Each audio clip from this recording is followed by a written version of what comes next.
Everyone, welcome to ರೇಖಾ ಪ್ರಕಾಶ್ ಮನೆ ಊಟ. ಇವತ್ತು ನುಗ್ಗೆ ಸೊಪ್ಪಿನ ಉಪ್ಸಾರು ಮಾಡೋದು ಹೇಗೆ ಅಂತ ತೋರಿಸ್ತೀನಿ. ನುಗ್ಗೆ ಸೊಪ್ಪು ಆರೋಗ್ಯಕ್ಕೆ ಎಷ್ಟು ಒಳ್ಳೆಯದು ಅಂತ ಎಷ್ಟು ಜನಕ್ಕೆ ಗೊತ್ತೋ ಅಷ್ಟೇ ಜನಕ್ಕೆ ಗೊತ್ತೂ ಇಲ್ಲ ಆಯಿತಾ. ತುಂಬ ಒಳ್ಳೆಯದು ಆರೋಗ್ಯಕ್ಕೆ. ನುಗ್ಗೆ ಸೊಪ್ಪಿಂದ ನಮಗೆ ವಿಟಮಿನ್ ಎ, ಸಿ ಮತ್ತು ಕ್ಯಾಲ್ಶಿಯಂ, ಐರನ್ ತುಂಬ ಸಿಗುತ್ತೆ ನಮಗೆ. ಆ್ಯಂಡ್ ಅದರಿಂದ ನಮಗೆ ಇಮ್ಯುನಿಟಿ ಪವರ್ ಬೂಸ್ಟ್ ಆಗುತ್ತೆ. ಮತ್ತು ಶುಗರ್ ಇರೋರಿಗೆ ಅಥವಾ ಯಾರಾದರೂ ವೆಯ್ಟ್ ಲಾಸ್ ಮಾಡಬೇಕು ಅನ್ನೋರಿಗೆ ಕೊಲೆಸ್ಟ್ರಾಲ್ ಎಲ್ಲ ರಿಡ್ಯೂಸ್ ಆಗುತ್ತೆ. ಸೊ ತುಂಬ ಹೆಲ್ತ್ ಬೆನಿಫಿಟ್ಸ್ ಇದೆ ಆಯಿತಾ ನುಗ್ಗೆ ಸೊಪ್ಪಿಂದ. ಬನ್ನಿ ಹಾಗಿದ್ರೆ ನುಗ್ಗೆ ಸೊಪ್ಪಿಂದ ಉಪ್ಸಾರು ಹೇಗೆ ಮಾಡೋದು, ಅದ್ರ ಪಲ್ಯ ಹೇಗೆ ಮಾಡೋದು ಅಂತ ತೋರಿಸ್ತೀನಿ. ಮೊದಲಿಗೆ ನಾನಿಲ್ಲಿ ಒಂದು ಕುಕ್ಕರ್ ತೊಗೊಂಡಿದ್ದೀನಿ. 1 ಬೌಲ್ ಬೇಳೆ ತೊಗೊಂಡು ಅದನ್ನು ನೀಟಾಗಿ ವಾಶ್ ಮಾಡಿಕೊಂಡು ಕುಕ್ಕರ್ಗೆ ನೀರನ್ನ ಹಾಕ್ಕೊಂಡಿದ್ದೀನಿ. ನೀರನ್ನ ಸ್ವಲ್ಪ ಜಾಸ್ತಿ ಹಾಕ್ಕೊಳ್ಳಿ. ಆಮೇಲೆ ಜಸ್ಟು ಬೇಳೆ ಮತ್ತು ನೀರನ್ನ ಮಾತ್ರ ಬೇಯಿಸ್ಕೊತೀನಿ. ಈವನ್ ಉಪ್ಪು ಸಹ ಹಾಕಲ್ಲ ನಾನಿಲ್ಲಿ. ಜಸ್ಟ್ 1 ವಿಜಿಲ್ ಬರ್ಸ್ಕೊಳ್ಳಿ ಸಾಕು. ಇಲ್ಲಿ ನಾನು 1 ವಿಜಿಲ್ ಬರ್ಸ್ಕೊಂಡು ತಣ್ಣಗಾಗಿದೆ. ಬೇಳೆ ಹೇಗೆ ಬೆಂದಿದೆ ನೋಡೋಣ ಇವಾಗ.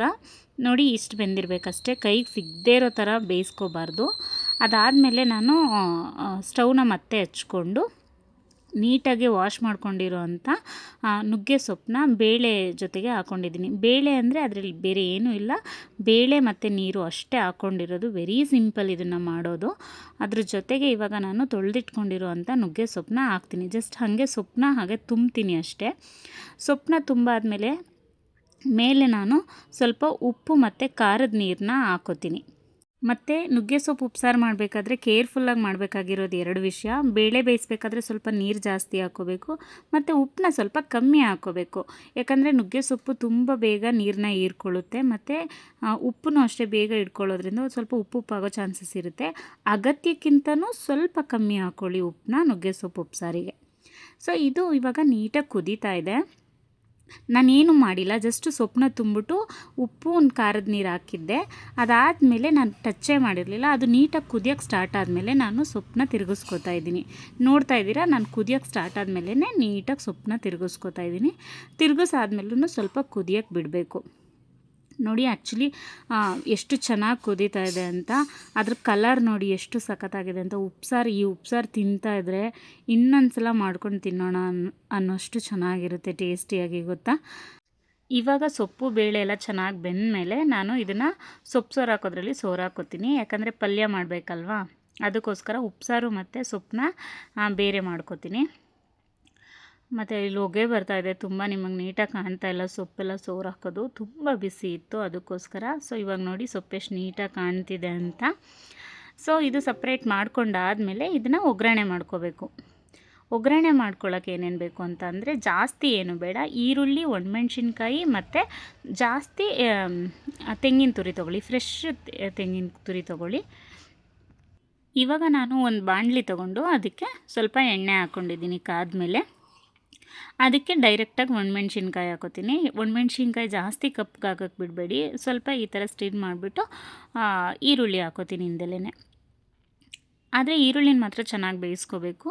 ಮತ್ತು ಬೇಯಿಸುವಾಗ ಸ್ವಲ್ಪ ಸಾಲ್ಟ್ ಹಾಕ್ಕೊಂಡು ಬೇಯಿಸ್ಕೊಳ್ಳಿ. ಸೊ ಈರುಳ್ಳಿದು ಟೇಸ್ಟ್ ಚೆನ್ನಾಗಿ ಬರುತ್ತೆ ಸೊಪ್ಪು ಜೊತೆ ತಿನ್ನಬೇಕಾದ್ರೆ. ಇವಾಗ ಈರುಳ್ಳಿ ಚೆನ್ನಾಗಿ ಬೆಂದಮೇಲೆ ನಾನು ಸೋರು ಹಾಕ್ಕೊಂಡಿದ್ದಂಥ ನುಗ್ಗೆ ಸೊಪ್ಪನ್ನ ಹಾಕೋತಾ ಇದ್ದೀನಿ. ಈ ನುಗ್ಗೆ ಸೊಪ್ಪು ಇದಕ್ಕೆ ಸೇರಿಸ್ಕೊಂಡು ಇದನ್ನು ಚೆನ್ನಾಗಿ ಹುರ್ಕೋಬೇಕು. ಅದರಲ್ಲಿ ಏನು ಉಪ್ಸಾರಿನ ಅಂಶ ಇರುತ್ತೆ ಅದೆಲ್ಲ ಸ್ವಲ್ಪ ಹೋಗಬೇಕು. ಅಲ್ಲಿವರೆಗೂ ನೀಟಾಗಿ ಬಾಡಿಸ್ಬೇಕು ಈ ಥರ.